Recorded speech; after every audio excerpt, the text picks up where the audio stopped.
istovremeno i najveća pohvala i kritika koju sam dobijala da ima previše nekih različitih žanrova. Mislim, ja to ne gledam tako. Ja mislim da danas stvarno ljudi nemaju više toliko, da se ne stavljaju te okvire.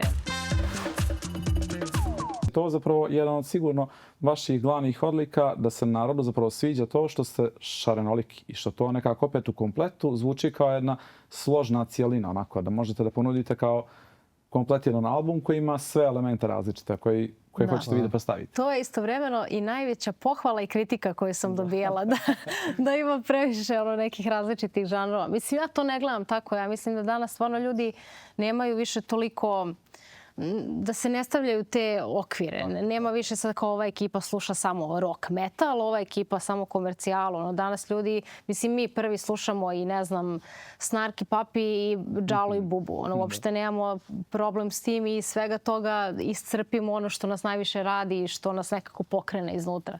Tako da ono što si ti rekao, kad god radimo nešto potpuno iskreno i iz te neke potrebe da se prvo mi zabavimo i da, i naravno iskažemo to što imamo, uvek će to publika da prihvati. Mislim, ko ne prihvati ne mora. Mislim, sve ima za svakoga.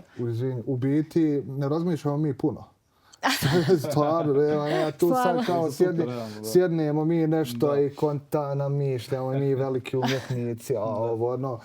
U biti Iva najčešće ima tu inicijalnu ideju, napiše tekst, nešto čuje, nešto ono. I moja uloga kao producenta je tu da pokušam da je iščepim iz onog što bi bilo logično. Ja mislim da tako treba da to funkcionira, da ono što je logično da najčešće bude ta neka prva lopta koja bude dosadna, da skrenemo na neku stramputicu pa da vidimo šta će se desiti. Znači, baciš se na glavu i hajde.